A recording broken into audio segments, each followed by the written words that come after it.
ਜਿਹੜਾ ਸਾਡਾ ਸਬਕ ਹੈ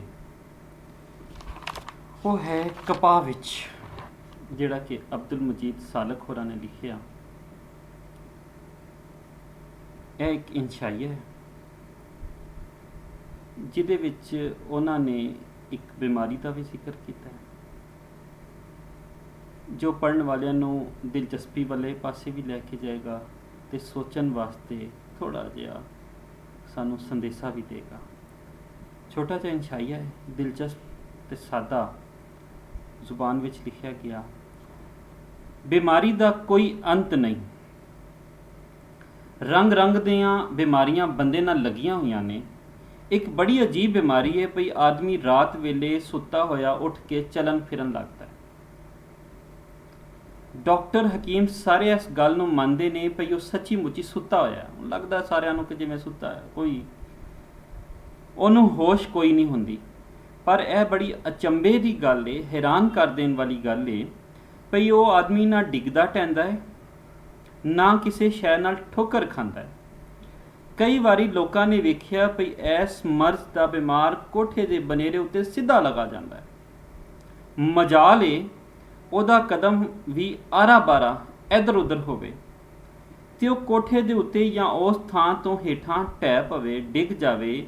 ਜੇ ਉਹ ਜਾਗਦਾ ਹੁੰਦਾ ਤੇ ਕਦੀ ਉਸ ਬਨੇਰੇ ਉੱਤੇ ਇਸ ਤਰ੍ਹਾਂ ਬੇਧੜਕ ਨਾ ਟੁਰ ਸਕਦਾ ਸੀ ਬਗੈਰ ਡਰਦੇ। ਯਾਨੀ ਕੋ ਜੇ ਸੁੱਤਾ ਉੱਠਦਾ ਹੈ ਸਾਨੂੰ ਲੱਗਦਾ ਜਿਵੇਂ ਹੋਸ਼ ਵਿੱਚ ਨਹੀਂ ਹੈ ਤੇ ਉਹ ਡਿੱਗ ਜਾਏਗਾ, ਲੇਕਿਨ ਉਹ ਆਪਣੇ ਸੈਂਸਿਸ ਨਾਲ ਕੰਮ ਕਰ ਰਿਹਾ ਹੁੰਦਾ, ਪਰ ਉਹ ਆਲੇ ਦੁਆਲੇ ਤੋਂ ਬੇਖਬਰ ਹੁੰਦਾ, ਉਹਨੂੰ ਆਲੇ ਦੁਆਲੇ ਦੀ ਕੋਈ ਖਬਰ ਨਹੀਂ ਹੈ। ਉਹ ਬੇਧੜਕ, ਡਰ ਖੌਫ ਕੋਈ ਨਹੀਂ ਹੈ। ਵਲਾਇਤ ਵਿੱਚ ਇਸ ਮਰਜ਼ ਦੇ ਬਿਮਾਰ ਬਹੁਤ ਹੈਗੇ ਨੇ। ਰਿਸਾਲਿਆਂ ਅਖਬਾਰਾਂ ਵਿੱਚ ਉਹਨਾਂ ਦੇ ਕਿੱਸੇ ਛਪਦੇ ਰਹਿੰਦੇ ਨੇ। ਇੱਕ ਆਦਮੀ ਨੇ ਦੱਸਿਆ ਵੀ ਕੁਝ ਦਿਨ ਮੇਰੇ ਕੋਟ ਦੀ ਜੇਬ ਵਿੱਚੋਂ ਰੁਪਏ ਬਰਾਬਰ ਚੋਰੀ ਹੁੰਦੇ ਰਹੇ। ਰਾਤ ਨੂੰ ਮੈਂ ਕੋਟ ਕਿੱਲੀ ਨਾਲ ਟੰਗ ਕੇ ਸੋ ਜਾਂਦਾ, ਸਵੇਲੇ ਉੱਠ ਕੇ, ਸਵੇਰੇ ਨੂੰ ਆਖਦੇ ਨੇ, ਉੱਠ ਕੇ ਵੇਖਦਾ ਤੇ ਰੁਪਏ ਕੋਈ ਨਹੀਂ ਸਨ ਹੁੰਦੇ। ਮੈਂ ਬੜਾ ਹੈਰਾਨ ਸਾਂ ਭਈ ਇਹ ਗੱਲ ਕੀ ਹੈ। ਮੈਂ ਫਲੈਟ ਵਿੱਚ ਇਕੱਲਾ ਰਹਿੰਦਾ ਸਾਂ, ਨਾ ਬੀਵੀ ਨਾ ਬੱਚਾ ਨਾ ਨੌਕਰ ਨਾ ਚਾਕਰ। ਫਿਰ ਰਾਤ ਨੂੰ ਕਿਹੜਾ ਚੋਰ ਪੈਂਦਾ ਹੈ ਜਿਹੜਾ ਰੋਜ਼ ਮੈਨੂੰ ਲੁੱਟ ਕੇ ਲੈ ਜਾਂਦਾ ਹੈ। ਮੈਂ ਇੱਕ ਦੋ ਗਵਾਂਢੀਆਂ ਨਾਲ ਗੱਲ ਕੀਤੀ, ਗਵਾਂਢੀ ਪੜੋਸੀ, ਉਹ ਬੜੇ ਹੈਰਾਨ ਹੋਏ। ਅਖੀਰ ਇੱਕ ਰਾਤ ਕੀ ਹੋਇਆ, ਫਲੈਟ ਦੇ ਪਿਛਲੇ ਪਾਸੇ ਇੱਕ ਨਿੱਕੀ ਜਿਹੀ ਬਗੀਚੀ ਸੀ, ਉਹਦੇ ਵਿੱਚ ਮੈਨੂੰ ਇੱਕ ਆਦਮੀ ਨੇ ਜਗਾਇਆ। ਉਹ ਉੱਠ ਕੇ ਟੁਰਦਾ ਹੈ, ਫਿਰਦਾ ਹੈ, ਬਿਮਾਰ ਜਿਹੜਾ ਹੈ, ਲੇਕਿਨ ਉਹ ਸੁੱਤਾ ਹੁੰਦਾ ਹੈ। ਇੱਕ ਛੁਰੀ ਮੇਰੇ ਹੱਥ ਵਿੱਚ ਤੇ ਮੈਂ ਬਗੀਚੀ ਦੀ ਇੱਕ ਨੁੱਕੜ ਵਿੱਚ ਟੋਇਆ ਪਿਆ ਕੱਢਣਾ। ਜਿਸ ਆਦਮੀ ਨੇ ਮੈਨੂੰ ਜਗਾਇਆ ਉਹ ਮੇਰਾ ਗਵਾਂਢੀ ਤੇ ਦੋਸਤ ਸੀ। ਉਸ ਨੂੰ ਵੇਖ ਕੇ ਤੇ ਆਪਣੇ ਆਪ ਨੂੰ ਬਗੀਚੀ ਵਿੱਚ ਪਾ ਕੇ ਮੇਰੀ ਸਮਝ ਵਿੱਚ ਕੁਛ ਨਾ ਆਇਆ ਭਈ ਇਹ ਗੱਲ ਕੀ ਬਣੀ। ਮੈਂ ਬਗੀਚੀ ਵਿੱਚ ਕਿਸ ਤਰ੍ਹਾਂ ਆ ਗਿਆ ਤੇ ਛੁਰੀ ਨਾਲ ਟੋਇਆ ਪੁੱਟਣ ਦਾ ਕੀ ਮਤਲਬ। ਗਵਾਂਢੀ ਨੇ ਮੇਰੇ ਸਾਹਮਣੇ ਟੋਏ ਨੂੰ ਚੰਗੀ ਤਰ੍ਹਾਂ ਪੁੱਟਿਆ ਤੇ ਉਹਦੇ ਵਿੱਚੋਂ ਸਾਰੇ ਰੁਪਏ ਮਿਲ ਗਏ ਜਿਹੜੇ ਕਈ ਦਿਨ ਤੱਕ ਚੋਰੀ ਹੁੰਦੇ ਰਹੇ ਸਨ। ਦੋਸਤ ਨੇ ਉਹ ਸਾਰੇ ਰੁਪਏ ਮੇਰੇ ਝੋਲੀ ਵਿੱਚ ਪਾਏ ਤੇ ਮੈਨੂੰ ਨਾਲ ਲੈ ਕੇ ਫਲੈਟ ਵਿੱਚ ਆਇਆ। ਉਸ ਨੇ ਮੈਨੂੰ ਦੱਸਿਆ ਬਈ ਮੈਂ ਡਾਕਟਰੀ ਵਿੱਚ ਪੜ੍ਹਨਾ ਵਾਂ। ਜਿਸ ਵੇਲੇ ਤੁਸੀਂ ਮੈਨੂੰ ਇਸ ਅਜੀਬ ਚੋਰੀ ਦਾ ਹਾਲ ਦੱਸਿਆ ਤੇ ਮੈਨੂੰ ਸ਼ੱਕ ਪੈ ਗਿਆ ਭਈ ਤੁਹਾਨੂੰ ਨੀਂਦਰ ਵਿੱਚ ਫਿਰਨ ਦੀ ਬਿਮਾਰੀ ਹੈ ਤੇ ਤੁਸੀਂ ਆਪਣੇ ਚੋਰ ਆਪ ਹੋ। ਮੈਂ ਸਿਰਫ ਇਲਮ ਹਾਸਿਲ ਕਰਨ ਦੀ ਖਾਤਰ ਤੁਹਾਡੀ ਦੇਖਭਾਲ ਸ਼ੁਰੂ ਕਰਤੀ। ਉਹਨਾਂ 'ਤੇ ਨਜ਼ਰ ਰੱਖਣਾ ਸ਼ੁਰੂ ਕਰਤੀ ਕਿ ਕੌਣ ਕਿਦੋਂ ਟੁੱਟ ਕੇ ਜਾਂਦਾ ਹੈ। ਅੱਜ ਮੈਂ ਆਪਣੇ ਕਮਰੇ ਵਿੱਚ ਜਾ ਰਿਹਾ ਸੀ, ਤੁਹਾਡੇ ਫਲੈਟ ਵਿੱਚੋਂ ਮੈਨੂੰ ਖੜਾਕ ਜਿਹਾ ਆਇਆ। ਮੈਂ ਝੱਟ ਉੱਠਿਆ ਤੇ ਤੁਹਾਡੇ ਬੂਹੇ ਅੱਗੇ ਜਾ ਖਲੋਤਾ। ਮੈਂ ਵੇਖਿਆ ਭਈ ਤੁਸੀਂ ਇੱਕ ਹੱਥ ਵਿੱਚ ਛੁਰੀ ਤੇ ਦੂਜੇ ਹੱਥ ਵਿੱਚ ਰੁਪਏ ਫੜ ਕੇ ਬਾਹਰ ਨਿਕਲੇ। ਮੈਂ ਖਲੋਤਾ ਹੋਇਆ ਸੀ ਪਰ ਤੁਸੀਂ ਮੈਨੂੰ ਵੇਖਿਆ ਹੀ ਨਹੀਂ। ਉਹ ਆਪਣੀ ਜ਼ਾਤ ਵਿੱਚ ਅੱਗੇ ਟੁਰੀ ਜਾ ਰਿਹਾ, ਪੂਰੀ ਤਰ੍ਹਾਂ ਡੁੱਬਿਆ ਹੋਇਆ। ਮੈਂ ਤੁਹਾਡੇ ਪਿੱਛੇ ਲੱਗ ਗਿਆ। ਤੁਸੀਂ ਬਗੀਚੀ ਦੀ ਇੱਕ ਨੁੱਕਰ ਵਿੱਚ ਅਪੜੇ ਤੇ ਆਰਾਮ ਨਾਲ ਬੈਠ ਕੇ ਛੁਰੀ ਨਾਲ ਇੱਕ ਟੋਇਆ ਪੁੱਟਿਆ। ਰੁਪਏ ਅਜੇ ਟੋਏ ਵਿੱਚ ਨਹੀਂ ਸਨ ਰੱਖੇ। ਮੈਂ ਤੁਹਾਨੂੰ ਹਰਕਤ ਦਿੱਤੀ, ਹਿਲਾਇਆ ਤੇ ਤੁਹਾਡਾ ਨਾਂ ਲੈ ਕੇ ਤੁਹਾਨੂੰ ਬੁਲਾਇਆ। ਤੁਸੀਂ ਅੱਖੀਆਂ ਖੋਲ੍ਹ ਦਿੱਤੀਆਂ ਤੇ ਮੈਨੂੰ ਕਹਿਣ ਲੱਗੇ, ਹੈਂ ਮੈਂ ਕਿੱਥੇ ਸਾਂ? ਮੈਂ ਬਗੀਚੀ ਵਿੱਚ ਕੀ ਕਰ ਆਇਆ? ਮੈਂ ਬਗੀਚੀ ਵਿੱਚ ਕਿਵੇਂ ਆਇਆ? ਤੁਸੀਂ ਇੱਥੇ ਕੀ ਕਰਦੇ ਹੋ? ਡਾਕਟਰੀ ਵਿੱਚ। ਦੂਜੇ ਦਿਨ ਉਹ ਦੋਸਤ ਮੈਨੂੰ ਆਪਣੇ ਕਾਲਜ ਦੇ ਵੱਡੇ ਡਾਕਟਰ ਕੋਲ ਲੈ ਗਏ ਤੇ ਉਹਨੂੰ ਸਾਰਾ ਕਿੱਸਾ ਸੁਣਾਇਆ। ਡਾਕਟਰ ਨੇ ਦੱਸਿਆ ਵੀ ਇਸ ਬਿਮਾਰੀ ਨੂੰ ਡਾਕਟਰੀ ਵਿੱਚ ਸੋਮਨੋਬਲੋਜ਼ਮ ਆਖਦੇ ਨੇ, ਜਿਹਦਾ ਮਤਲਬ ਹੈ ਨੀਂਦਰ ਵਿੱਚ ਫਿਰਨਾ। ਫਿਰ ਡਾਕਟਰ ਨੇ ਨੁਸਖਾ ਲਿਖਿਆ मैं कोई 6-7 हफ्ते तोड़ी दवा पींदा रहा। आखिर मैनू आराम आ गया। फिर सारी उम्र मैनू इहो जी शिकायत ना हुई। अखबारां विच यह किस्सा पढ़ के मैनू अपने बचपन की गल याद आ गई। मैं कुछ 6 वरियां दा होवांगा, 6 वरियां दा, 6 सालां दा। एक दिन शाम नू बेबे जी ने गजरेला पकाया। मैं बड़ी जिद की भई मैं हुणे गजरेला खावांगा। बेबे जी कहन लगे, अहमका किसे थां दिया, बेवकूफा किसे थां दिया, गजरेला ठंडा करके खाईदा है, तत्ता गजरेला कौन खांदा हुंदा है। मैं जिद करदा ते रोंदा कुरलांदा सौ गया। अद्धी रात वेले मेरी अख खुली, मैनू कुछ चुभिया। हथ मार के वेख्या तो मैं कपाह दे एक टोकरे विच बैठा होया सी। मैं घाबर के, घबरा के, परेशान हो के बेबे जी नू आवाज़ मारी, बेबे जी, बेबे जी। उन्हां मेरी मंजी ते हथ मारिया ते मंजी वेली पई सी, मंजी खाली पई सी। उन्हां पुछया, वे मजीद तू कित्थों पिया बोलना है। मैं क्या यह गल तो मैं तुहानू पुछना चाहना भई मैं कित्थों पिया बोलना। बेबे जी हस पे ते आखन लगे, आखिर तू बोलदा कित्थों है। मैं आख्या, बेबे जी कपाह विचों। फिर बेबे जी ने आके टोकरे विचों मैनू चुकिया ते मंजी ते थापड़ के समा दिता। सवेले जो सारा टब्बर, सारा खानदान जागिया ते बेबे जी ने अब्बा जी नू यह किस्सा सुनाया। वह हस हस के दूरे हो गए, बहुत ज़्यादा हसे। कहन लगे, चोर ना होवे ते रात नू गजरेला मंगदा सी ना, इन्हें सोचा होवेगा रात वेला है, सारे सुते हुए ने, इस वेले गजरेले ते शब खून मारना चाहिए, यानी रात नू जिहड़ा डाका मारना, कहना चोरी चुपे खा के मस्ती करनी चाहिए। हनेरे विच उठ के जाना सी बावरची खाने ते टुर गया कपाह दे टोकरे विच, पर अखीर फड़िया गया ना। मैं शर्म नाल रोन हाका हो गया, शर्मिंदा भी ते रोन वाला भी। इन्हें विच बाबा जी दादा नमाज पढ़ के मसीतों वापस आ गए। उन्हें एक गल सुनी, वो हसे तो नहीं, कुछ मुस्कुरा के आखिया, यह हासे की गल नहीं, जे मजीद रात नू नींदर विच उठ के चलदा फिरदा है, इसका तो इलाज करवाना चाहिए है। उस दिन मैनू अब्बा जी डॉक्टर अब्दुल रहमान को लै गए। मैं ठीक तो हो गया, पर घर विच इस माहौल ने कई वरियां तक मेरा पीछा न छड्डिया। मजीद किथे कपाह विच सच्ची मुच्ची यह मेरी छेड़ बन गई। यह इंशाइया सादा ते दिलचस्प अंदाज नाल लिखिया गया है, जिहदे विच लिखारी ने बड़े सोहने अंदाज नाल बीमारी का भी जिक्र किया है ते अपने बचपन के वेले की वो याद भी साझी करती, जिहदे नाल दिलचस्पी पैदा होंदी है ते किधरे किधरे मज़ाह का अंसर भी सामने आ जाता।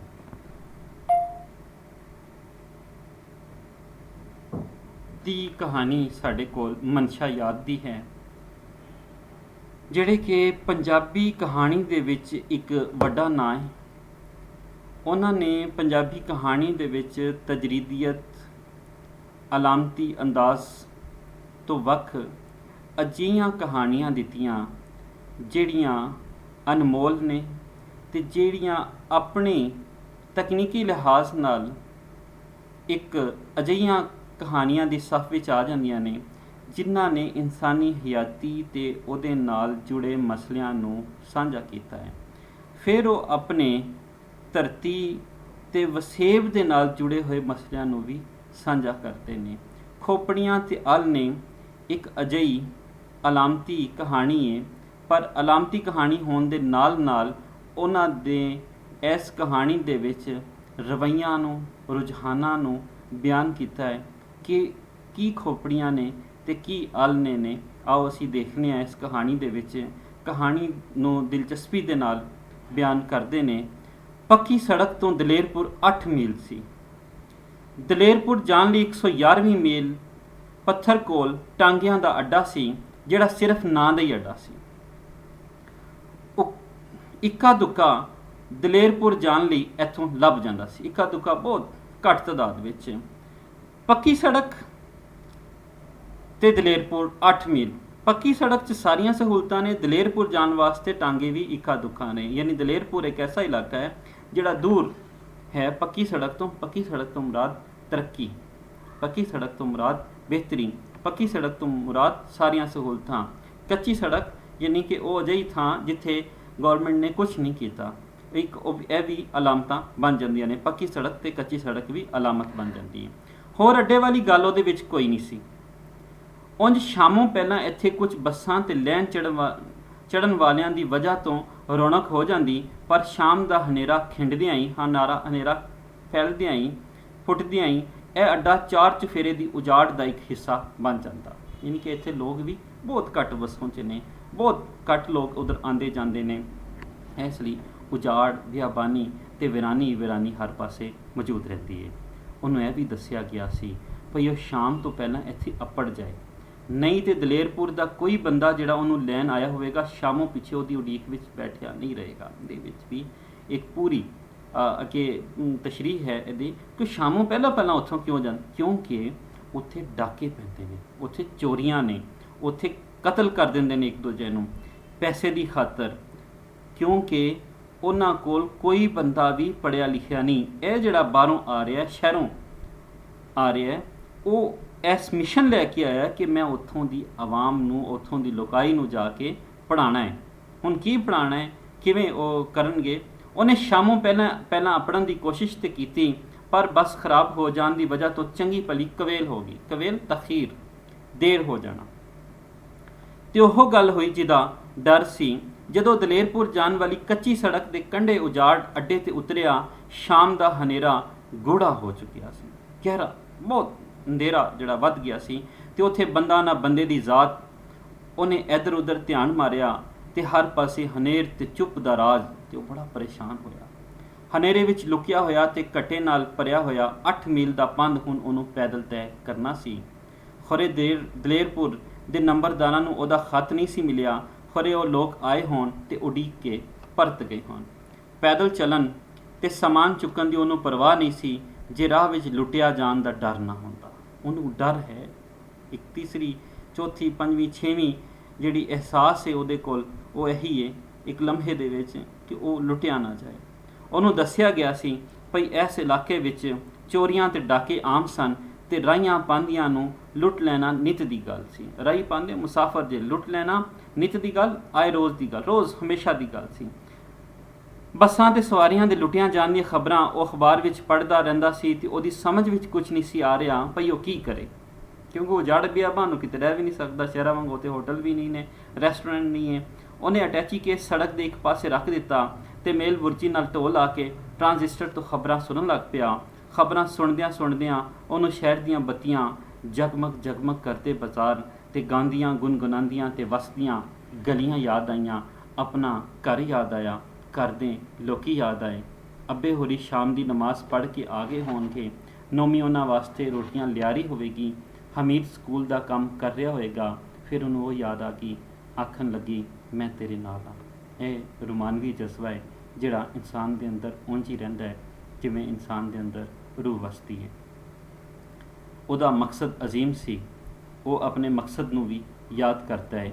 ਉਹਨੇ ਆਖਿਆ ਜਾ ਪਰਤ ਜਾ, ਮੇਰਾ ਪੈਂਡਾ ਖੋਟਾ ਨਾ ਕਰ, ਮੇਰਾ ਸਫ਼ਰ ਖਰਾਬ ਨਾ ਕਰ। ਉਹਨੂੰ ਯਾਦ ਆ ਰਹੀ ਹੈ ਘਰ ਦੀ ਕਿ ਕਿਧਰੇ ਉਹ ਇੰਨਾ ਕਮਜ਼ੋਰ ਨਾ ਹੋ ਜਾਏ ਕਿ ਆਪਣਾ ਮਕਸਦ ਭੁੱਲ ਕੇ ਵਾਪਸ ਘਰ ਚਲਾ ਜਾਏ, ਉੱਥੇ ਐਸਾਇਸ਼ਾਂ 'ਚ ਚਲਾ ਜਾਏ।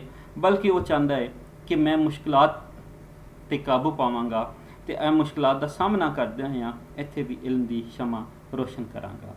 ਤੈਨੂੰ ਨਹੀਂ ਪਤਾ ਮੈਂ ਅੰਦਰੋਂ ਅਜੇ ਕੱਚਾ ਪਿੱਲਾ ਵਾਂ, ਯਾਨੀ ਅੰਦਰੋਂ ਮੇਰਾ ਪੂਰੀ ਤਰ੍ਹਾਂ ਮਕਸਦ ਜਿਹੜਾ ਹੈ ਉਹ ਮੈਂ ਆਪਣੇ ਉੱਤੇ ਹਾਵੀ ਨਹੀਂ ਹੋਣ ਦਿੱਤਾ। ਉਹ ਆਪਣੀ ਇਸ ਚੀਜ਼ ਨੂੰ ਵੀ ਜਾਣਦਾ, ਉਸ ਲਈ ਉਹ ਅੰਦਰ ਦੇ ਡਰ ਨੂੰ ਕਹਿੰਦਾ ਜਾ ਚਲਾ ਜਾ ਮੇਰੇ ਤੋਂ, ਮੈਨੂੰ ਅਜੇ ਹੋਰ ਅੱਗ ਦੀ ਲੋੜ ਹੈ ਤੇ ਤੂੰ ਆ ਗਈ ਹੈ, ਪਰਤ ਕਿਉਂ ਨਹੀਂ ਜਾਂਦੀ?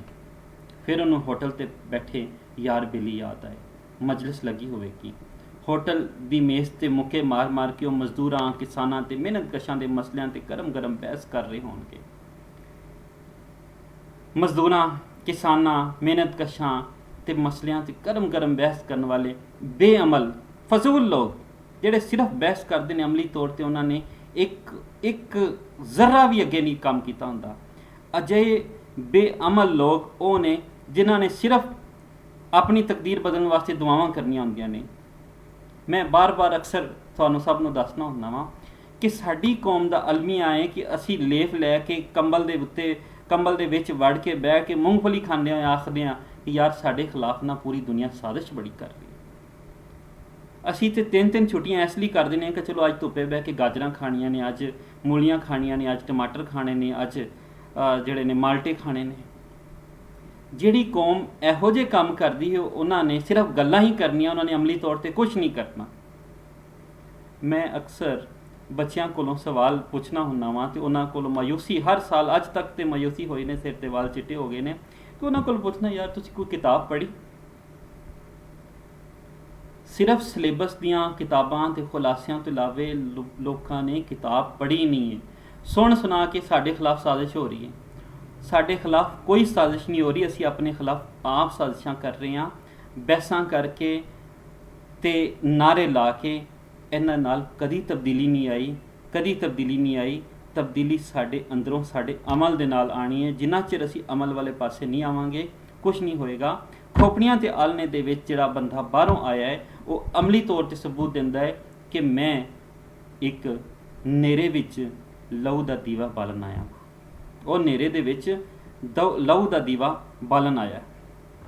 शहर दी आराम वाली जिंदगी छड्ड के उन्हें पिंड दे लोकां दी खिदमत दे काम दा जिहड़ा अमली तौर ते कदम चुकिया है, कंड पिछे उहदी तारीफ करदे होणगे। अमली तौर ते कदम कि उन्हें ऐसा अमल जिहड़ा चुकिया है कि अब मैं अमली तौर ते काम करांगा कि उगन वाले उग पैंदे ने सीना पाड़ के पत्थरां दा।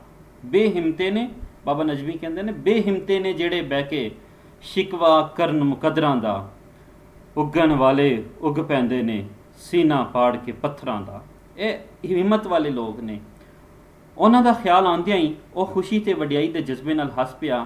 ਫਿਰ ਉਹਨੇ ਸੜਕ ਦੇ ਕੰਢੇ ਦੇ ਰੁੱਖਾਂ ਉੱਤੇ ਲਮਕਦੇ ਹੋਏ ਆਲ੍ਹਣੇ ਵੇਖੇ ਤਾਂ ਉਹਨੂੰ ਇੰਜ ਲੱਗਿਆ ਜਿਵੇਂ ਇਹ ਚਿੜੀਆਂ ਦੇ ਆਲ੍ਹਣੇ ਨਹੀਂ, ਬੰਦਿਆਂ ਦੀਆਂ ਵੱਡੀਆਂ ਵੱਡੀਆਂ ਖੋਪੜੀਆਂ ਲਮਕ ਰਹੀਆਂ ਹੋਣ।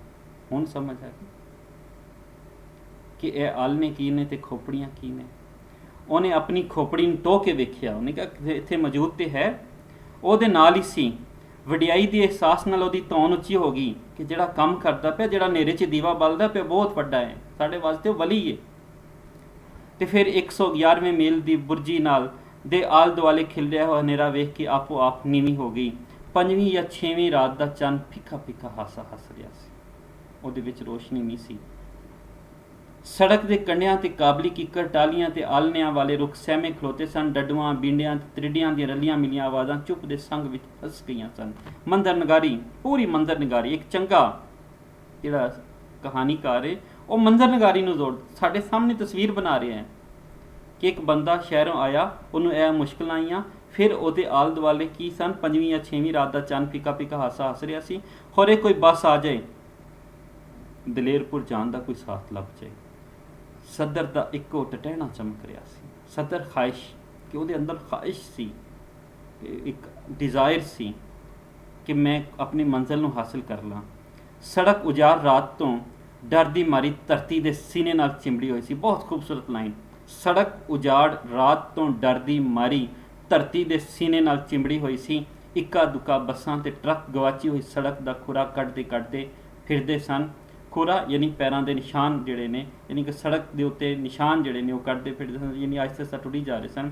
ਕਿਸੇ ਟਰੱਕ ਜਾਂ ਬੱਸ ਦੀਆਂ ਬੱਤੀਆਂ ਦਾ ਚਾਨਣ ਤੇ ਆਤਿਸ਼ਬਾਜ਼ੀ ਦੇ ਚਾਨਣ ਵਾਂਗੂ ਉੱਤੇ ਟੁੱਟ ਜਾਂਦਾ ਤੇ ਮੇਲ ਪੱਥਰ ਦੇ 111 ਦੇ ਤਿੰਨੇ ਹਿੱਸੇ ਮੇਲ ਪੱਥਰ ਤੋਂ ਵੱਖ ਹੋ ਕੇ ਸੜਕ ਦੇ ਕੰਢੇ ਤੇ ਖਲੋ ਜਾਂਦੇ ਤੇ ਵੇਖਦਿਆਂ ਵੇਖਦਿਆਂ 3 ਨਕਾਬਪੋਸ਼ ਡਾਕੂ ਬਣ ਜਾਂਦੇ। ਅੰਦਰ ਦਾ ਖੌਫ, ਡਰ ਜਿਹੜਾ ਹੈ ਉਹ ਤੁਹਾਡੇ ਆਲ ਦੁਆਲੇ ਹੈ। ਖੌਫ ਤੁਹਾਡੇ ਅੰਦਰੋਂ ਸ਼ੁਰੂ ਹੁੰਦਾ ਹੈ ਤੇ ਬਾਹਰ ਆ ਕੇ ਡਰ ਬਣ ਜਾਂਦਾ ਹੈ। ਖੌਫ ਅੰਦਰ ਨਾਲ ਸ਼ੁਰੂ ਹੁੰਦਾ ਹੈ ਤੇ ਡਰ ਤੁਹਾਡੇ ਬਾਹਰੋਂ ਪੈਦਾ ਹੁੰਦਾ ਹੈ। ਵੇਖਦਿਆਂ ਵੇਖਦਿਆਂ 3 ਨਕਾਬਪੋਸ਼ ਡਾਕੂ ਬਣ ਜਾਂਦੇ ਜਿਹੜੇ ਕਿਸੇ ਬੱਸ ਨੂੰ ਲੁੱਟਣ ਲਈ ਹਥਿਆਰ ਬਣ ਕੇ ਖਲੋਤੇ ਹੋਣ। ਇੱਕ ਵਾਰੀ ਉਹਦਾ ਜੀ ਕੀਤਾ ਵੀ ਉਹ ਕਿਸੇ ਵੀ ਪਾਸੇ ਆਉਣ ਤੇ ਕਿਸੇ ਵੀ ਪਾਸੇ ਜਾਣ ਵਾਲੀ ਬੱਸ ਜਾਂ ਟਰੱਕ ਵਿੱਚ ਸਵਾਰ ਹੋ ਜਾਏ ਤੇ ਸੜਕ ਦੇ ਨੇੜੇ ਕਿਸੇ ਬਸਤੀ ਜਾਂ ਪਿੰਡ ਵਿੱਚ ਰਾਤ ਗੁਜ਼ਾਰ ਕੇ ਅਗਲੇ ਦਿਨ ਦਲੇਰਪੁਰ ਚਲਾ ਜਾਏ। ਉਹਦੇ ਖਿਆਲ ਦੇ ਤਸਵੁਰਾਤ। ਪਰ ਇਹ ਖਿਆਲ ਆਉਂਦਿਆਂ ਹੀ ਹੋਟਲ ਦੀ ਮੇਜ਼ ਤੇ ਬੈਠੇ ਮੁੱਕੇ ਮਾਰ ਮਾਰ ਕੇ ਬਹਿਸਾਂ ਕਰਦੇ ਉਹ ਸਾਰੇ ਯਾਰ ਤਾੜੀਆਂ ਮਾਰ ਕੇ ਹੱਸਣ ਲੱਗ ਪਏ। ਫਿਰ ਇੱਥੇ ਕਹਾਣੀਕਾਰ ਨੇ ਤਨਕੀਦ ਵੀ ਕੀਤੀ ਹੈ ਉਹਨਾਂ ਅਦੀਬਾਂ ਦੀ, ਉਹਨਾਂ ਦਾਨਿਸ਼ਵਰਾਂ ਦੀ, ਉਹਨਾਂ ਨਾਮ ਨਹਾਦ ਤਨਜ਼ੀਮਾਂ ਦੀ ਜਿਹੜੇ ਸਿਰਫ ਬਹਿਸਾਂ ਕਰਦੇ ਨੇ, ਚਾਹਾਂ ਪੀਂਦੇ ਨੇ ਤੇ ਆਪਣਾ ਵੇਲਾ ਰਾਤ 12-12, 1-1, 2-2, 3-3 ਵਜੇ ਤੱਕ ਜਾਂ ਸਾਰੀ ਰਾਤ ਜਿਹੜੇ ਨੇ ਉਹ ਲਿਬਰਲਿਜ਼ਮ ਦੀਆਂ, ਮਾਡਰਨਿਜ਼ਮ ਦੀਆਂ ਗੱਲਾਂ ਕਰਕੇ ਬੇਕਾਰ ਲੋਕ ਬਣ ਜਾਂਦੇ ਨੇ। ਉਹਨਾਂ ਨੂੰ ਸਮਝਾਇਆ ਸੀ ਭਈ ਚਾਨਣੀਆਂ ਸੜਕਾਂ ਛੱਡ ਕੇ ਹਨੇਰੀਆਂ ਘੱਟੇ ਭਰੀਆਂ ਰਾਹਾਂ 'ਤੇ ਟੁਰਨਾ ਬੜੀ ਔਖੀ ਗੱਲ ਏ। ਉਹਨਾਂ ਨੇ ਹੋਰ ਵੀ ਕਈ ਤਰ੍ਹਾਂ ਦੇ ਅੰਦੇਸ਼ਿਆਂ ਦਾ ਇਜ਼ਹਾਰ ਕੀਤਾ ਪਰ ਉਹ ਗੱਲ 'ਤੇ ਅੜਿਆ ਰਿਹਾ। ਉਹ ਬਨਾਵਟੀ, ਮਸ਼ੀਨੀ ਤੇ ਝੂਠੀ ਜ਼ਿੰਦਗੀ ਦੀ ਝੋਲੀ ਵਿੱਚੋਂ ਨਿਕਲ ਕੇ ਖੇਤਾਂ ਤੇ ਪੈਲੀਆਂ ਵਿੱਚ ਸੱਚੀ ਤੇ ਅਸਲੀ ਜ਼ਿੰਦਗੀ ਦਾ ਮੂੰਹ ਵੇਖਣਾ ਚਾਹੁੰਦਾ ਸੀ। ਇਹ ਬਨਾਵਟੀ ਮਸ਼ੀਨੀ ਤੇ ਝੂਠੀ ਜ਼ਿੰਦਗੀ ਹੈ। ਮੈਨੂੰ ਤੇ ਅੱਜ ਵੀ ਸਾਰੇ ਸੋਸ਼ਲ ਵੈਬਸਾਈਟ ਦੇ ਉੱਤੇ ਜਿਹੜੀ ਜ਼ਿੰਦਗੀ ਹੈ ਮਸ਼ੀਨੀ ਜੀ ਝੂਠੀ ਜੀ ਲੱਗਦੀ ਹੈ। ਉਹਨਾਂ 'ਚੋਂ ਕਦੀ ਖੁਸ਼ਬੂ ਨਹੀਂ ਆਈ, ਉਹਨਾਂ 'ਚੋਂ ਕਦੀ ਆਪਣਾਈਅਤ ਨਹੀਂ ਮਿਲੀ, ਉਹਨਾਂ 'ਚੋਂ ਕਦੀ ਕੁਛ ਨਹੀਂ ਮਿਲਿਆ। ਪਰ ਉਹ ਗੱਲ ਤੇ ਅੜਿਆ ਰਿਹਾ। ਉਹ ਆਪਣੀ ਸਦਰ ਨੂੰ ਪੂਰਾ ਕਰਨ ਲਈ ਵੱਡੀ ਤੋਂ ਵੱਡੀ ਕੁਰਬਾਨੀ ਦੇ ਸਕਦਾ ਸੀ, ਆਪਣੇ ਅੰਦਰ ਦੀ ਕੁਰਬਾਨੀ। ਉਹ ਪਿੰਡਾਂ ਦੀ ਵਸੋਂ ਰਹਿਣਾ ਸਹਿਣਾ, ਰਹਿਤ ਬਹਿਤ ਤੇ ਸਕਾਫਤ ਨੂੰ ਨੇੜਿਓਂ ਵੇਖਣਾ, ਇਲਮ ਦੇ ਚਾਨਣ ਤੇ ਦੁੱਖ ਸੁੱਖ ਦੀ ਇੱਕੋ ਜਿਹੀ ਵੰਡ ਕਰਨਾ ਚਾਹੁੰਦਾ ਸੀ। ਇਸ ਲਈ ਉਹਨੂੰ ਬਾਲਗਾਂ ਦੀ ਤਾਲੀਮ ਦੇ ਸਿਲਸਿਲੇ ਵਿੱਚ ਦਲੇਰਪੁਰ ਜਾਣ ਦਾ ਮੌਕਾ ਹੱਥ ਆਇਆ ਕਿ ਇਹ ਵੱਡੇ ਉਮਰ ਦੇ ਲੋਕਾਂ ਨੂੰ ਪੜ੍ਹਾਉਣਾ ਹੈ। ਤਾਲੀਮੇ ਬਾਲਗਾਂ ਕਿ ਵੱਡੀ ਉਮਰ ਦੇ ਲੋਕਾਂ ਨੂੰ ਉਹਨੇ ਪੜ੍ਹਾਉਣ ਦਾ ਮੌਕਾ ਮਿਲਿਆ ਤੇ ਉਹ ਉੱਥੇ ਆ ਗਿਆ। ਉਹਨੇ ਉਹਨਾਂ ਦੀ ਮੁਖਾਲਫਤ ਦੀ ਪਰਵਾਹ ਕੀਤਿਆਂ ਬਗੈਰ ਹਾਂ ਕਰ ਦਿੱਤੀ। ਉਹ ਤੇ ਇੰਨਾ ਖੁਸ਼ ਸੀ ਵੀ ਉਹਦਾ ਜੀ ਕਰਦਾ ਹੀ ਸੀ ਕਿ ਸਾਰੇ ਸ਼ਹਿਰ ਦਾ ਚਾਨਣ ਲੈ ਕੇ ਉੱਡ ਕੇ ਪਿੰਡ ਪਹੁੰਚ ਜਾਏ। ਉਹਦੇ ਅੰਦਰ ਦੀ ਖਾਹਿਸ਼, ਸਾਡੇ ਸਾਰਿਆਂ ਦੇ ਅੰਦਰ ਦੀ ਖਾਹਿਸ਼, ਪਰ ਅਮਲੀ ਤੌਰ ਤੇ ਸਿਰਫ ਉਹ ਕਰਦਾ ਪਿਆ। ਉਹ ਪਿੰਡਾਂ ਬਾਰੇ ਬੜੀਆਂ ਉਮੀਦਾਂ ਰੱਖਦਾ ਸੀ ਤੇ ਕਹਾਣੀਆਂ, ਫਿਲਮਾਂ, ਰਵਾਇਤਾਂ ਤੇ ਲੋਕ ਤਮਾਸ਼ਿਆਂ ਵਾਲਾ ਜਾਲਾ ਹਟਾ ਕੇ ਅੱਖਾਂ ਦੇ ਵਿੱਚ ਜਿਹੜਾ ਜਾਲਾ ਆਇਆ ਹੈ, ਇਹ ਖੁਦੀ ਦਾ ਵੀ ਹੈ, ਖੁਦਪਰਸਤੀ ਦਾ ਵੀ ਹੈ, ਇਹ ਸਾਡੀ ਅਹਿਮਕਾਨਾ ਰਵੱਈਏ ਦਾ ਵੀ ਹੈ। ਪੇਂਡੂ ਰਹਿਤਲ ਦੀ ਸੱਚੀ ਤੇ ਪਾਕ ਤਸਵੀਰ ਉਹਨਾਂ ਆਪਣੀ ਅੱਖਾਂ ਨਾਲ ਵੇਖਣਾ ਚਾਹੁੰਦਾ ਸੀ। ਉਹ ਨਹੀਂ ਚਾਹੁੰਦਾ ਸੀ ਸ਼ਹਿਰ ਦੇ ਆਰਾਮ ਤੇ ਆਸਾਇਸ਼ ਦਾ ਕੋਈ ਖਿਆਲ ਉਹਦਾ ਰਾਹ ਡੱਕੇ ਜਾਂ ਕਿਸੇ ਤਰ੍ਹਾਂ ਦਾ ਖੌਫ ਜਾਂ ਵਸਵਸਾ ਉਹਦੇ ਦਿਲ ਜਾਂ ਦਿਮਾਗ ਵਿੱਚ ਸਮਾਏ। ਪਰ ਖੌਫ ਕੱਪੜਿਆਂ ਉੱਤੇ ਜੰਮੀ ਧੂੜ ਨਹੀਂ ਹੁੰਦਾ ਕਿ ਉਹਨੂੰ ਚਾੜ ਦਿੱਤਾ ਜਾਏ। ਬਹੁਤ ਸੋਹਣੇ ਫਿਕਰੇ ਨੇ ਇਸ ਪੂਰੀ ਕਹਾਣੀ ਦੇ, ਪਰ ਖੌਫ ਕੱਪੜਿਆਂ ਉੱਤੇ ਜੰਮੀ ਧੂੜ ਨਹੀਂ ਹੁੰਦਾ ਕਿ ਉਹਨੂੰ ਚਾੜਤਾ ਜਾਏ, ਬਲਕਿ ਖੌਫ ਦਾ ਜਾਲਾ ਹੱਥ ਨਹੀਂ ਆਉਂਦਾ ਭਈ ਉਹਨੂੰ ਵਲੇਟ ਕੇ ਇੱਕ ਪਾਸੇ ਸੁੱਟ ਦਿੱਤਾ ਜਾਏ। ਖੌਫ ਤੇ ਡਰ ਬੰਦੇ ਦੇ ਅੰਦਰ ਉਗਦਾ ਹੈ। ਬਹੁਤ ਖੂਬਸੂਰਤ ਫਲਸਫਾ ਹੈ ਹਯਾਤੀ ਦਾ। ਖੌਫ ਤੇ ਡਰ ਬੰਦੇ ਦੇ ਅੰਦਰ ਉਗਦਾ ਹੈ ਤੇ ਫਿਰ ਨੀਲੀ ਤਾਰ ਤਰ੍ਹਾਂ ਪੂਰੇ ਜੁੱਸੇ ਨੂੰ ਜਕੜ ਲੈਂਦਾ ਹੈ। 111ਵੀਂ ਮੀਲ ਦੀ ਬੁਰਜੀ ਕੋਲ ਖਲੋਤਿਆਂ ਉਹਨੇ ਆਪਣੇ ਜੁੱਸੇ ਦੇ 4 ਚਫੇਰੇ ਖਿਲਰੀ ਹੋਈ ਨੀਲੀ ਤਾਰ ਨੂੰ ਆਪਣੇ ਇਰਾਦੇ ਦੀ ਦਾਤਰੀ ਨਾਲ ਤਰਿੰਡਿਆ, ਵੱਢਿਆ, ਕੱਟਿਆ, ਖਤਮ ਕੀਤਾ ਤੇ ਅਟੈਚੀ ਕੇਸ ਚੁੱਕ ਕੇ ਦਲੇਰਪੁਰ ਜਾਣ ਲਈ ਕੱਚੀ ਸੜਕ ਤੇ ਚੱਲ ਪਿਆ। ਸੜਕ ਦੇ ਦੋਵਾਂ ਪਾਸੇ ਉੱਚੇ ਉੱਚੇ ਛਾਂ ਕਰਦੇ ਰੁੱਖ, ਬੰਦਿਆਂ ਦੀਆਂ ਖੋਪੜੀਆਂ ਵਾਂਗ ਕੰਬਦੇ ਹੋਏ ਆਲ੍ਹਣੇ ਤੇ ਸ਼ੂਕਦੀਆਂ ਝਾੜੀਆਂ ਸਨ। ਮੁੰਜੀਆਂ ਦੀਆਂ ਪਾਣੀ ਭਰੀਆਂ ਪੈਲੀਆਂ ਸਨ। ਹਵਾ ਵਿੱਚ ਕੱਟੇ ਤੇ ਮੁੰਜੀ ਦੀ ਖੁਸ਼ਬੂ ਤੇ ਪੈਲੀਆਂ ਵਿੱਚ ਪਾਣੀ ਦੀ ਹਵਾੜ ਰਲੀ ਹੋਈ ਸੀ। ਕਦੀ ਕਦੀ ਹਨੇਰੇ ਵਿੱਚ ਡੁੱਬੇ ਹੋਏ ਪਿੰਡਾਂ ਤੋਂ ਕੁੱਤਿਆਂ ਤੇ ਟੁਰਨ, ਮੱਝਾਂ ਦੇ ਟਕਰਾਨ ਤੇ ਖੋਤਿਆਂ ਦੇ ਹਿੰਗਣ ਦੀ ਆਵਾਜ਼ਾਂ ਸੁਣੀਂਦੀਆਂ ਸਨ। ਉਹ ਦੇ ਕੱਟੇ ਉੱਤੇ ਆਪਣੇ ਪੈਰਾਂ ਦੇ ਠੱਪੇ ਲਾਂਦਾ ਹੋਇਆ ਅਗਾਂਹ ਵੱਧ ਰਿਹਾ ਸੀ। ਖੌਫ ਦੇ ਭੂਤ ਨੇ ਉਹਦੇ ਪੈਰਾਂ ਥੱਲੇ ਆ ਕੇ ਮਦੋਲੀ ਜਾ ਰਹੇ ਸਨ। ਹਨੇਰੇ ਨਾਲ ਜਾਣ ਪਛਾਣ ਹੋ ਜਾਣ ਪਾਰੋਂ ਉਹਦੇ ਵੇਖਣ ਦਾ ਬਿੱਤ ਮਤਹਿਰਾ ਹੋ ਗਿਆ ਸੀ। ਯਾਨੀ ਇੰਨਾ ਹਨੇਰਾ ਸੀ ਕਿ ਉਹਨੂੰ ਹੁਣ ਉਹਦੇ ਵਿੱਚੋਂ ਥੋੜਾ ਬਿਹਤਰ ਨਜ਼ਰ ਆਉਣਾ ਸ਼ੁਰੂ ਹੋ ਗਿਆ। ਹਨੇਰੇ ਦੇ ਵਿੱਚ ਇੱਕਦਮ ਬੰਦਾ ਚਾਨਣ 'ਚ ਚਲਾ ਜਾਵੇ, ਉਹ ਨਜ਼ਰ ਕੁਛ ਨਹੀਂ ਆਉਂਦਾ। ਇਸ ਤਰ੍ਹਾਂ ਚਾਨਣ ਦੇ ਵਿੱਚੋਂ ਇੱਕਦਮ ਹਨੇਰੇ 'ਚ ਚਲਾ ਜਾਏ, ਉਹਨੂੰ ਕੋਈ ਨਜ਼ਰ ਨਹੀਂ ਆਉਂਦਾ। ਜੇ ਇਸ ਵੇਲੇ ਅਚਾਨਕ at once, suddenly, all at once ਉਹਨੂੰ ਸ਼ਹਿਰ ਦੀਆਂ ਜਗਮਗ ਕਰਦੀਆਂ ਢੇਰ ਸਾਰੀਆਂ ਬੱਤੀਆਂ ਦੇ ਸਾਹਮਣੇ ਲਿਆ ਕੇ ਖਿਲਾਰ ਦਿੱਤਾ ਜਾਂਦਾ ਤੇ ਚਾਨਣ ਨਾਲ ਸ਼ਾਇਦ ਉਹਦੀਆਂ ਅੱਖਾਂ ਪਾਟ ਜਾਂਦੀਆਂ। ਇਹ ਚਾਨਣ ਇਲਮ ਦਾ ਵੀ ਹੈ, ਉਹ ਹਨੇਰੀ ਜਹਾਲਤ ਦੀ ਹਨੇਰੀ ਵੀ ਹੈ, ਉਹ ਹਨੇਰਾ ਜਹਾਲਤ ਦਾ ਹਨੇਰਾ ਵੀ ਹੈ। ਉਹਨੂੰ ਜੁਗਨੂਆਂ ਤਾਰਿਆਂ ਵਾਂਗੂ ਤੇ ਤਾਰੇ ਹੱਥ ਵਿੱਚ ਫੜੀਆਂ ਹੋਈਆਂ ਮਸ਼ਾਲਾਂ ਹਾਰ ਮਾਲੂਮ ਹੁੰਦੇ। ਅਚਾਨਕ ਉਹ ਠਟੰਬਰ ਗਿਆ, ਡਰ ਗਿਆ, ਪੂਰੀ ਤਰੇਲੀ ਆ ਗਈ ਉਹਦੇ। ਖੌਫ ਦੀ ਇੱਕ ਲਹਿਰ ਆਈ ਤੇ ਉਹਦਾ ਜੁੱਸਾ ਪਿਉਂ ਗਈ, ਉਹਦਾ ਜਿਸਮ ਪਾਣੀ ਜਿਵੇਂ ਹੋ ਗਿਆ। ਉਹਨੇ ਵੇਖਿਆ ਵੀ ਕਾਲਾ ਸਿਆਹ ਇੱਕ ਸੱਪ ਛਜਲੀ ਖਿਲਾਰ ਕੇ ਕੁੰਡਲ ਮਾਰੀ ਬੈਠਾ ਹੈ। ਉਂਝ ਤੇ ਉਹਨੇ ਕਈ ਵਾਰੀ ਸੱਪ ਵੇਖੇ ਜਾਂ ਮਹਿਸੂਸ ਕੀਤੇ ਸਨ। ਸਪਾਦਿਆਂ ਸੱਪਾਂ ਨੂੰ, ਮਦਾਰੀਆਂ ਤੇ ਆਸਤੀਨਾਂ ਦੇ ਸੱਪ ਕਈ ਵਾਰੀ ਉਹਨੂੰ ਇਹ ਵੀ ਜਾਪਿਆ ਸੀ ਵੀ ਸਦਾ ਤੋਂ ਕੋਈ ਨਾ ਕੋਈ ਨਿੱਕਾ ਮੋਟਾ ਸੱਪ ਹਰ ਵੇਲੇ ਉਹਦੇ ਆਲੇ ਦੁਆਲੇ ਫਿਰਦਾ ਰਿਹਾ ਸੀ। ਇਹ ਅੰਦਰ ਦਾ ਡਰ ਹੈ। ਤੇ ਕਦੀ ਉਹਨੂੰ ਇੰਝ ਵੀ ਜਾਪਿਆ ਵੀ ਉਹਨੇ ਹਮੇਸ਼ ਤੋਂ ਇੱਕ ਦੋ ਮੂੰਹ ਸਪਨੀ ਦੀਆਂ ਦੋਵੇਂ ਧੌਣਾਂ ਦੋਵੇਂ ਹੱਥਾਂ ਵਿੱਚ ਨੱਪੀਆਂ ਹੋਈਆਂ ਸਨ। ਦੋ ਮੂੰਹ ਜਿਹੜੇ ਦੋਵਾਂ ਪਾਸਿਓਂ ਡੰਗ ਮਾਰਦੀ ਤੇ ਫਿਰ ਉਹ ਦੋ ਮੂੰਹ ਨੂੰ ਦੋਵਾਂ ਪਾਸੇ ਮਾਰਨਾ ਪੈਂਦਾ, ਉਹਨਾਂ ਦੀ ਸਿਰੀ ਨੱਪਣੀ ਪੈਂਦੀ ਹੈ। ਪਰ ਇਹ ਸਾਰੀਆਂ ਖੋਪੜੀਆਂ ਵਿੱਚੋਂ ਨਿਕਲੇ ਹੋਏ ਸੱਪ ਤੇ ਸਪਨੀਆਂ ਸਨ। ਸਾਡੇ ਅੰਦਰ ਦੇ ਡਰ, ਸਾਡੇ ਅੰਦਰ ਦੇ ਵਹਿਮ, ਸਾਡੇ ਅੰਦਰ ਦੇ ਵਸਵਸੇ।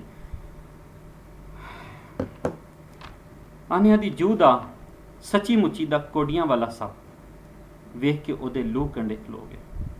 ਉਹ ਦਿਲ ਡਾਢਾ ਕਰਕੇ ਅਗਾਂਹ ਲੰਘ ਗਿਆ, ਪਰ ਖੌਫ ਉਹਦੇ ਪਿੱਛੇ ਪਿੱਛੇ ਕਾਲਾ ਸਿਆਹ ਨਾਗ ਬਣ ਕੇ ਟੁਰਦਾ ਰਿਹਾ। ਉਹਨੇ ਮੁੜ ਕੇ ਤੱਕਿਆ ਤੇ ਉਹਦੇ ਪਿੱਛੇ ਹਨੇਰੇ ਤੇ ਕੱਟੇ ਤੋਂ ਅੱਡ ਕੁਝ ਨਹੀਂ ਸੀ। ਕਦੇ ਪਿੱਛੇ ਮੁੜ ਕੇ ਨਹੀਂ ਵੇਖਿਆ ਉਸਨੇ ਅੱਗੇ ਤੋਂ ਅੱਗੇ ਤੁਰਨਾ ਸ਼ੁਰੂ ਕੀਤਾ, ਆਪਣੇ ਡਰ ਆਪਣੇ ਖੌਫ ਨੂੰ ਪਿਛਾਂ ਦਫਨਾ ਕੇ। ਫਿਰ ਉਹਨੂੰ ਇੰਝ ਜਾਪਿਆ ਭਈ ਕੋਈ ਕੁਲੀ ਕੁਲੀ ਸ਼ੈ ਹੁਣੇ ਹੁਣੇ ਉਹਦੀਆਂ ਟੰਗਾਂ ਨੂੰ ਚਿਮੜ ਜਾਏਗੀ। ਇਸ ਖੌਫ ਦੇ ਅਜ਼ਾਬ ਤੋਂ ਬਚਣ ਲਈ ਉਹਨੇ ਪਰਤ ਕੇ ਉੱਚੀ ਸਾਰੀ ਆਖਿਆ। ਇਹ ਉਹਦੇ ਅੰਦਰ ਦੇ ਵਹਿਮ ਨੇ ਜਿਹੜੇ ਉਹਨੂੰ ਰਾਸਤਾ ਡੱਕਣ ਲਈ ਤਿਆਰ ਕਰ ਰਹੇ ਨੇ। ਮੈਂ ਤੇਰੇ ਕੋਲੋਂ ਨਹੀਂ ਡਰਦਾ, ਮੈਂ ਤੇਰੇ ਕੋਲੋਂ ਨਹੀਂ ਡਰਦਾ। ਉਹਦੀ ਆਵਾਜ਼ ਦੇ ਨਾਲ ਹੀ ਉਹਦੇ ਜ਼ਿਹਨ ਵਿੱਚ ਕੁੰਡਲ ਮਾਰ ਕੇ ਬੈਠਾ ਹੋਇਆ ਖੌਫ ਕੁੰਜ ਲਾ ਕੇ ਹਨੇਰੇ ਦੀ ਖੁੱਡ ਵਿੱਚ ਲੁਕ ਗਿਆ। ਕੁੰਜ ਲਾਣਾ ਯਾਨੀ ਕਿ ਹਰ ਸਾਲ ਜਿਹੜਾ ਸੱਪ ਏ ਉਹ ਖਾਸ ਮੌਸਮ ਦੇ ਵਿੱਚ, ਸਾਵਨ ਭਾਦਰੋਂ ਦੇ ਮੌਸਮ ਦੇ ਵਿੱਚ ਉਹ ਆਪਣੀ ਕੁੰਜ ਲਾਉਂਦਾ ਹੈ ਅਤੇ ਫਿਰ ਉੱਤੇ ਨਵੀਂ ਚਮੜੀ ਜਿਹੜੀ ਹੈ ਉਹ ਆ ਜਾਂਦੀ ਹੈ, ਨਵੀਂ ਉਹਦੀ ਖੱਲ ਆ ਜਾਂਦੀ ਹੈ। ਅਤੇ ਅਜੇ ਉਹ ਖੁਸ਼ੀ ਖੌਫ ਅਤੇ ਜਿੱਤ ਦੇ ਜਜ਼ਬਿਆਂ ਦਾ ਮੁੜਕਾ ਵੀ ਨਹੀਂ ਪਹੁੰਚ ਸਕਿਆ ਸੀ ਕਿ ਉਹਦਾ ਖੁਰਾ ਨੱਪਦਾ, ਘੱਟਾ ਉਡਾਉਂਦਾ ਅਤੇ ਨੱਸਦਾ ਇੱਕ ਘੋੜਾ ਉਹਦੇ ਕੋਲ ਆ ਗਿਆ। ਤੁਹਾਨੂੰ ਸ਼ੁਰੂ 'ਚ ਦੱਸਿਆ ਕਿ ਉਹਦੇ ਉੱਥੇ ਡਾਕੇ ਰੋਜ਼ ਪੈਂਦੇ ਨੇ, ਉੱਥੇ ਰੋਜ਼ ਡਾਕੂ ਲੁੱਟਦੇ ਨੇ, ਚੋਰ ਉਚੱਕੇ ਆਲ ਦੁਆਲੇ ਕੱਤੋ ਗਾਰਤ ਹੈ। ਇੱਕ ਘੋੜਾ ਉਹਦੇ ਕੋਲ ਆ ਗਿਆ। ਘੋੜ ਸਵਾਰ ਨੇ ਉੱਚੀ ਸਾਰੀ ਖਰਵੀ ਆਵਾਜ਼ ਨਾਲ ਪੁੱਛਿਆ, ਓਏ ਕਿਹੜਾ ਹੈ?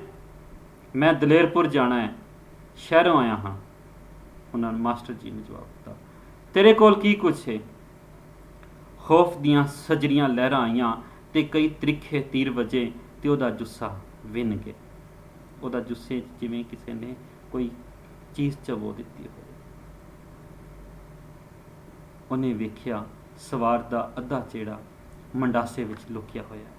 ਉਹਦੇ ਹੱਥ ਵਿੱਚ ਬੰਦੂਕ ਸੀ, ਯਾਨੀ ਕਿ ਜਿਹੜਾ ਘੋੜੇ 'ਤੇ ਬੈਠਾ ਹੈ ਉਹਨੇ ਆਪਣਾ ਚਿਹਰਾ ਢੱਕਿਆ ਹੈ, ਉਹਦੇ ਹੱਥ 'ਚ ਬੰਦੂਕ ਹੀ, ਕਿਉਂਕਿ ਉਹ ਲੁੱਟਣ ਆਇਆ। ਉਹਨੇ ਬੋਲਣ ਦੀ ਕੋਸ਼ਿਸ਼ ਕੀਤੀ ਪਰ ਆਵਾਜ਼ ਉਹਦੇ ਸੰਗ ਵਿੱਚ ਫਸ ਗਈ। ਇਹ ਇੱਕ ਨਫਸਿਆਤੀ ਤੌਰ 'ਤੇ ਡਰ ਅਤੇ ਖੌਫ ਹੈ ਉਹਦੇ ਕੋਲ ਜਿਹੜਾ ਮੌਜੂਦ ਹੈ। ਉਹਨੇ ਛੇਤੀ ਨਾਲ ਘੜੀ ਲਾਈ ਅਤੇ ਬੋਝੇ ਵਿੱਚੋਂ ਨੋਟ ਕੱਢ ਕੇ ਆਖਿਆ, ਮੇਰੇ ਕੋਲ ਇਹੋ ਕੁਛ ਹੈ ਜਾਂ ਫਿਰ ਇਹ ਟਰਾਂਸਿਸਟਰ। ਅਟੈਚੀ ਕੇਸ ਵਿੱਚ ਕੀ ਹੈ? ਡਾਕੂ ਫਿਰ ਪੁੱਛਦਾ ਹੈ। ਕੱਪੜੇ ਅਤੇ ਕਿਤਾਬਾਂ। ਉਹਨੇ ਮੋਈ ਹੋਈ ਆਵਾਜ਼ ਵਿੱਚ ਜਵਾਬ ਦਿੱਤਾ, ਮਰੀ ਹੋਈ ਆਵਾਜ਼ ਵਿੱਚ ਜਵਾਬ ਦਿੱਤਾ। ਕਿਹਦੇ ਵੱਲ ਜਾਣਾ? ਅਸਲ ਵਿੱਚ ਤਾਲੀਮੇ ਬਾਲਗਾਂ ਦੇ ਸਿਲਸਿਲੇ ਵਿੱਚ।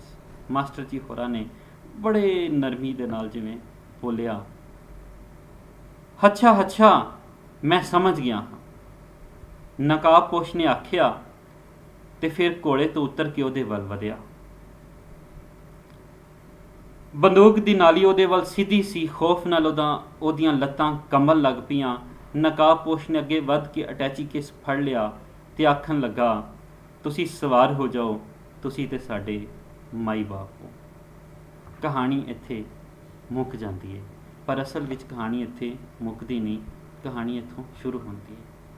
ਇੱਥੇ ਜਹਾਲਤ ਦਾ ਦਰਵਾਜ਼ਾ ਬੰਦ ਹੁੰਦਾ ਹੈ ਅਤੇ ਇਲਮ ਦੀ ਰੋਸ਼ਨੀ ਆਉਣਾ ਸ਼ੁਰੂ ਹੋ ਜਾਂਦੀ ਹੈ ਅਤੇ ਇਲਮ ਦੀ ਜਸਤਜੂ ਵਿੱਚ ਇਹ ਡਾਕੂ ਅੱਗੇ ਤੁਰਦਾ ਹੈ ਅਤੇ ਮਾਸਟਰ ਹੋਰਾਂ ਨੂੰ ਆਪਣੇ ਇਲਮ ਦੀ ਵਜ੍ਹਾ ਤੋਂ ਹੀ ਇੱਕ ਐਸਾ ਮੁਕਾਮ ਮਿਲ ਜਾਂਦਾ ਹੈ ਜਦੋਂ ਉਹਨੂੰ ਆਖਦਾ ਹੈ ਕਿ ਤੁਸੀਂ ਸਾਡੇ ਮਾਈ ਬਾਪ ਹੋ, ਤੁਸੀਂ ਸਾਡੇ ਮਾਲਿਕ ਹੋ। ਤੁਸੀਂ ਅਗਰ ਸਾਨੂੰ ਇੱਥੇ ਇਲਮ ਦਿੱਤਾ ਹੁੰਦਾ, ਇੱਥੇ ਇਲਮ ਦਾ ਚਾਨਣ ਹੁੰਦਾ ਅਤੇ ਅੱਜ ਕੋਈ ਡਾਕੂ ਨਾ ਬਣਦਾ, ਅੱਜ ਕੋਈ ਬੁਰੇ ਕਰਮ ਨਾ ਕਰਦਾ। ਅਸਲ ਵਿੱਚ ਸਾਡੇ ਮੁਆਸ਼ਰੇ ਵਿੱਚ ਮਾਯੂਸੀ, ਨਾ ਉਮੀਦੀ ਫੈਲਾਉਣ ਵਾਲੇ ਅਨਾਸਰ ਬਹੁਤ ਜ਼ਿਆਦਾ ਨੇ। ਉਮੀਦ ਦੀ ਨਿੱਕੀ ਜਿਹੀ ਕਿਰਨ ਦੇਣ ਲਈ ਵੀ ਕੋਈ ਰਾਜ਼ੀ ਨਹੀਂ। ਜਿੰਨਾ ਚਿਰ ਉਮੀਦ ਨਹੀਂ ਫੈਲਾਈ ਜਾਏਗੀ, ਉਮੀਦ ਦਾ ਚਰਚਾ ਨਹੀਂ ਕੀਤਾ ਜਾਏਗਾ, ਉਮੀਦ ਨੂੰ ਅੱਗੇ ਨਹੀਂ ਵਧਾਇਆ ਜਾਏਗਾ, ਅਤੇ ਫਿਰ ਉਹਨਾਂ ਚਿਰ ਕਿਸੇ ਪਾਸੇ ਵੀ ਤਬਦੀਲੀ, ਉਸ ਕਿਸੇ ਪਾਸੇ ਵੀ ਬਿਹਤਰੀ ਨਹੀਂ ਆਉਣੀ। ਖੋਪੜੀਆਂ ਅਤੇ ਅਲ ਨੇ ਜਿਹੜੀ ਕਹਾਣੀ ਹੈ ਉਹ ਤਾਲੀਮੇ ਬਾਲਗਾਂ ਦੇ ਸਿਲਸਿਲੇ ਵਿੱਚ ਆਉਣ ਵਾਲੇ ਇੱਕ ਬੰਦੇ ਦੇ ਦੁਆਲੇ ਹੀ ਨਹੀਂ ਘੁੰਮਦੀ, ਬਲਕਿ ਇਲਮ ਦੀ ਸ਼ਮਾ ਦੇ ਹਵਾਲੇ ਨਾਲ ਬਹੁਤ ਸੋਹਣੀ ਇੱਕ ਕਹਾਣੀ ਹੈ ਜਿਹਨੂੰ ਅਲਾਮਤੀ ਅੰਦਾਜ਼ ਨਾਲ ਕਈ ਪਰਤਾਂ ਦੇ ਨਾਲ ਵੇਖਿਆ ਜਾ ਸਕਦਾ ਹੈ। ਇਸ ਸਬਕ ਦਾ ਖੁਲਾਸਾ ਇੰਤਹਾਈ ਅਹਿਮ ਹੁੰਦਾ ਹੈ। ਫਸਟ ਈਅਰ ਦੇ ਵਿੱਚ ਇੱਦਾਂ ਸਵਾਲ ਆ ਜਾਂਦਾ ਹੈ। ਮਨਸ਼ਾ ਯਾਦ ਦੀਆਂ ਕਿਤਾਬਾਂ, ਵਗਦਾ ਪਾਣੀ, ਖਲਾ ਅੰਦਰ ਖਲਾ, ਟਾਵਾਂ ਟਾਵਾਂ ਤਾਰਾ। ਟਾਵਾਂ ਟਾਵਾਂ ਤਾਰਾ ਉਹਨਾਂ ਦਾ ਨਾਵਲ ਸੀ ਜਿਹਦੇ ਉੱਤੇ ਪਾਕਿਸਤਾਨ ਟੈਲੀਵਿਜ਼ਨ ਕਾਰਪੋਰੇਸ਼ਨ ਨੇ ਇੱਕ ਡਰਾਮਾ ਵੀ ਬਣਾਇਆ। ਉਹ ਡਰਾਮਾਟਾਈਜ਼ ਵੀ ਹੈ ਜਿਹੜਾ YouTube 'ਤੇ ਅਕਸਰ ਤੁਹਾਨੂੰ ਦੇਖ ਸਕਦੇ ਹੋ। ਉਸ ਜਿਹੜੇ ਟੀਵੀ ਡਰਾਮੇ ਨੂੰ। ਉਮੀਦ ਕਰਨਾ ਵਾ ਕਿ ਇਹ ਖੋਪੜੀਆਂ ਤੇ ਆਲਮੀ ਸਬਕ ਤੁਹਾਨੂੰ ਆਸਾਨੀ ਨਾਲ ਯਾਦ ਹੋ ਜਾਏਗਾ, ਕਿਉਂਕਿ ਇਹਦੇ ਵਿੱਚ ਕੋਈ ਮੁਬਹਿਮ ਜਾਂ ਗੋਲ ਮੋਲ ਜਾਂ ਕੋਈ ਲੁਕੀ ਛੁਪੀ ਗੱਲ ਨਹੀਂ, ਬਲਕਿ ਸਿੱਧੀ ਸਿੱਧੀ ਜਿਹੜੀ ਹੈ ਉਹ ਗੱਲ ਬਿਆਨ ਕੀਤੀ ਗਈ ਹੈ।